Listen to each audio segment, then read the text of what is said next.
Happy Monday morning, Minties. This is the Uncanny Omar here from Near Mint Condition. And today, it brings me so much pleasure to do an advanced overview of X-Men vs. Apocalypse the 12. So I'm going to talk about the content of the book, the page count, the build of the book, and also where it fits in the chronological reading order of X-Men, whether you have them in trade paperback or whether you have them in oversized hardcover. So, stay tuned. Okay, let's get this started. And before I do, I'd like to give a shout out to David Gabriel and the folks at Marvel Comics for sending us an advanced copy of this book. This book is due out in the direct market on February 5th. And direct market, of course, is comic book stores and places like cheapgraphicnovels.com. And thank you to my buddy Kyle. He sent me this X-Men, the 12. This is the revelation of who the 12 were. He sent this to me at last year sometime. And I'm not a big CGC guy, but he was like, you gotta own it, it's X-Men. And I was like, all right, cool, man, thank you. So this is the omnibus that comes out on February 5th. Here is the spine. You've got Apocalypse here. And actually, that is a Tom Rainey Apocalypse. And you have Brandon Peterson on the cover. This is the cover to Astonishing X-Men #1.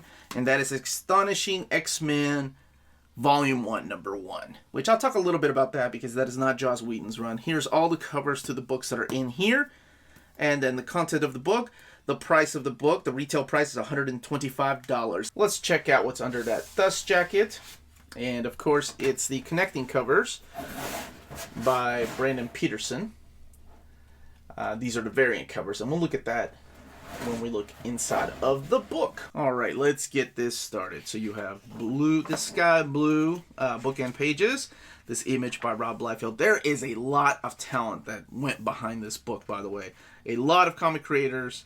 But before we look at that, let's give some credit where credit is due, like the collection editors, these fine folks here to put this book together. Some of these names probably look familiar to some of you by now. I always love to see these special thanks too. Sometimes the special thanks are for fans that uploaded some images, because some fans like bought original artwork and things like that. They give you a nice synopsis of what happened previously in X-Men, which is probably the Magneto War, the hunt for Xavier, the stuff that happened after Onslaught, and then everything leading up to this. By the way, this stuff right here kicks off with the Dawn of M. The M-Tech stuff, which was a short-lived series that reintroduced like Deathlok, Warlock from the New Mutants, and X-51, the Machine Man, this character right here. They had their own ongoing series, and I say short-lived because I don't think any of them made it past issue 10 or 12. But it kicks it off with that. This was previously collected before, by the way. In these 4 trade paperbacks right here, you have the Shattering, which is a prelude to Apocalypse the 12. You have these 2 Apocalypse the 12 trade paperbacks, and then Powerless. And we'll talk about that here in a second. Now, if you're wondering where to read this, if you collect everything X-Men in trade paperbacks, or let's fast it. By the way, this is beautiful artwork by Jimmy Chung. If you collect X-Men in trade paperbacks, or collect them in, I don't want to reveal who the villain is in M-Tech, so we'll just... Rick Leonardi's on artwork. But if you collect these in trade paperbacks and in hardcovers, this omnibus immediately follows the Magneto War trade paperback. So that's where you want to read this. So the Shattering is kind of like an event that sets up the Apocalypse the 12 event. And it happens through the pages of X-Men, Cable, Uncanny X-Men, Wolverine, Gambit even gets involved. And we have the return of Rob Liefeld. Rob Liefeld comes back and draws a character that he created, Cable. So what does this book collect? What does this omnibus collect? Okay, so this collects Uncanny X-Men 371 to 380, annual 99. That's the 1999 annual, not actual number 99. X-Men, the adjectiveless series, 91 through 93.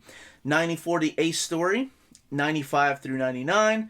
And annual number 1999. So not number 99, but again, annual 99. X-Men Unlimited 24, 25 through 26.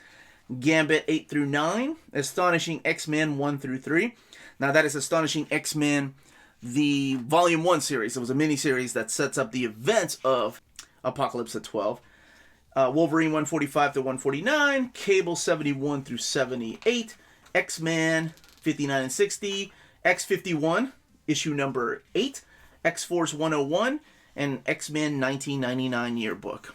So here's issues of Gambit. These are written by Fabian Nicieza.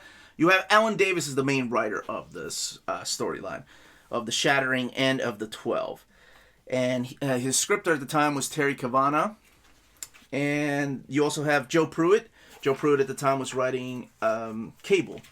And he did this one issue of X-Men Unlimited. But yeah, he was writing Cable. Like I said, Rob Liefeld came back. But then he had some fill-in artists like Bernard Chang, Alan Davis, and Mark Farmer were doing the art for X-Men, the adjectiveless X-Men title. And then Adam Kubert was drawing the art of Uncanny. So Adam Kubert also came back. So this wonderful artwork right here. You also have Tom Rainey drawing. You have, like I said, Brandon Peterson. And just a whole, Roger Cruz, a whole lot of talent went into this book. So let's talk about what the 12 is. R. Is? Man, my wife is an English major and she would murder me if I'm not using that right. So the 12 are a group of 12 mutants that have been rumored all the way back since X Factor number 14 with last pages of issue 13 and issue number 14 with Master Mold coming into place, stating that there are going to be 12 mutants that lead mutant kind into the future, and they're going to be the most powerful, the most important mutants. And throughout the 80s and 90s, we really didn't know who they were. As a matter of fact, I wasn't even reading comics when this came out. I had stopped, and they hadn't answered that question. I had stopped with Onslaught, and by that time, the question of who the 12 were was either forgotten or maybe they were waiting for this storyline. I don't know. It was a creation by Chris Claremont and Louise Simonson. They're the ones that came up with the concept of the 12. So in this storyline, it's Apocalypse. He knows who the 12 are, and he's gathering his new horsemen. And actually, this is Death right here. This is his new horseman, new design for Death. Not going to reveal any spoilers. If I can, sometimes I do have to talk a little bit about it, but not too much that it impacts the story. So Apocalypse gathers the 12, and he's trying to siphoning their power, and that's all I will say about that. So it's a battle to fight Apocalypse one last time, right? This issue right here serves as a autopsy issue because one of the X-Men is killed. And I guess I could tell you the X-Man that is dead is Wolverine. Spoilers, he comes back. I promise. He's not dead for good. Let's forward a little bit. Oh, Brett Booth is also on artwork. Lionel Francis Yu. In this issue right here, it reveals how Wolverine gets his adamantium back. Because remember, in the Fatal Attraction storyline, he lost his adamantium. So you get a fight between Cable and Caliban, and you also get a huge fight between Cable and Apocalypse eventually. And then we kick off the 12 storyline back here. And again, Alan Davis. I know that Chris Claremont helped co-write a little bit of this, like including some plot points and some ideas. But for the most part, it was Alan Davis. And then you have this little crossover event, like something happens towards the end of Apocalypse the 12, where, well, I can't say what happens, but it creates a series of events called the Ages of Apocalypse. Yeah, this event right here. And that only lasted for 1 month during these titles. And then that kind of gets resolved. And actually, this is pretty cool. They put one of the backup stories from X-Men Unlimited in the back here. This is the Doug Moench and Mark Texeria Wolverine story. And then that leads into Powerless, which was, like I said, collected in this. And it's where the High Evolutionary takes away mutant powers and because he sees them as harmful to society. So he takes them away, and this is how the mutants are dealing with them. Each of the characters, like Wolverine, Jean Grey, Cable. And it's interesting because this is the same thing that kind of happened in House of M, where everybody was depowered, except for the 199, right? They deal with that trauma here in a matter of a month, whereas House of M was years before Decimation was all fixed. Now let's look in the back here for extras. They have the Authentics issue right here of Astonishing X-Men number 1, which starts off with the pencils by Brandon Peterson. And then we get some inked pages by Dan Panosian and Tim Townsend. And eventually we'll get color pages too. And I love that they did that. It shows the process of the script, to final product. They did it a lot for like in the early aughts too. So some comic books got those, and I don't see that enough. Here is the variant cover that I was talking about.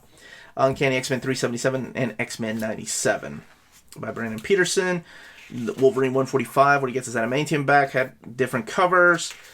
And who are the 12? And this explains where it all began. Like I mentioned, X Factor 14 with Master Mold. And then there were mentions throughout the years. And skipping that page, because that actually reveals who the 12 are. These are posters found in Cable 75 by Steve Skroce and Rob Liefeld. I really like that Strife and Cable poster. A little bit of the history between Apocalypse and Cable. Some character designs, and then this is X-Men Universe, these reprinted issues of the storylines going on right now. House ads and Wolverine 145 house ads. So I skipped a couple of pages. Speaking of pages, this particular book contains 1,272 pages. So it's a pretty thick book.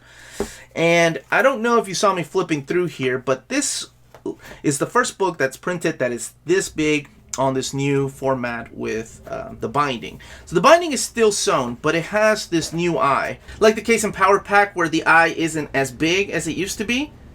So I did stretch the spine, so that's what it looks like now. But let me show you some pages, splash pages, to see if there's any gutter loss. So it's nothing too big, honestly. Let me show you another one. Like in the middle is not bad at all. It's mainly towards the beginning and towards the end, and I gotta make sure I pick the right picture so it doesn't spoil anything for anybody. Well, for example, here is the fight between Apocalypse and Cable from issue 75 of Cable. And it's got a little bit of gutter loss, as you can probably tell right there. As I'm trying to find splash pages, I'm reminded that this also sets up the Books of Destiny storyline, which go into the Chris Claremont era. Because right after this, I'll show you where this fits in if you have them in oversized hardcover and omnibus format. But Chris Claremont takes over the book, and then eventually that spins into the Extreme X-Men series, which focus really heavily on the Books of Destiny. As you can tell, like I said, it's very minimal. It's not that big of a deal. It doesn't take away that much from the story. It's very minimal, but like I said, I wanted to point that out to you all. As far as the paper quality, it's the same kind of paper that has been printed for the last couple of years in Marvel's Omnis. It's not thin. It's not as thick as it used to be, right? That's why a book like this can exist in such a small spine. But, yeah, about the quality you expect from the last couple of years of Marvel's Omnis. Now let's check out where this book fits in. And of course, to put this omnibus where it belongs, if you're collecting these in omnibus format or in oversized hardcovers, it belongs right between Operation Zero Tolerance and X-Men Revolution. And again, the Eve of Destruction has the aftermath of this with the Cyclops miniseries. So keep that in mind. Now, if you want to buy this book when it comes out, you can check out cheapgraphicnovels.com. Your online home for brand new graphic novels and collected editions up to 50% off cover price. Cheap Graphic Novels prides itself on packaging your books so they arrive safely and in excellent condition, as well as prompt and helpful service. Cheap Graphic Novels Black Friday sale is continuing all through December, so there's still time to save up to 95% off thousands of books. Additional books will be added throughout the month, so be sure to check back often and stay tuned to CGN on social media to be the first to know when the new books have been added to the sale. Cheap Graphic Novels, your source for the hottest books with the kind of deep discounts, quality shipping, and customer service that will keep you coming back for more. So that's where it fits in, that's what the contents are, and that's a little bit about what the story is.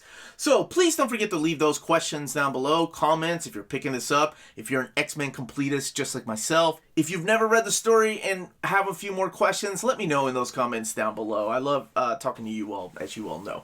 Please don't forget to hit that like, subscribe button, the notifications button to let you know when our videos are going live. Don't forget to check out our other videos too. We have several playlists here where I do overviews of Omnis, where I do reviews of comics, and our panel videos. So yeah, check out our playlists if you are new to the channel. Don't forget to check out our Patreon and our Redbubble, and all that information is in the description down below.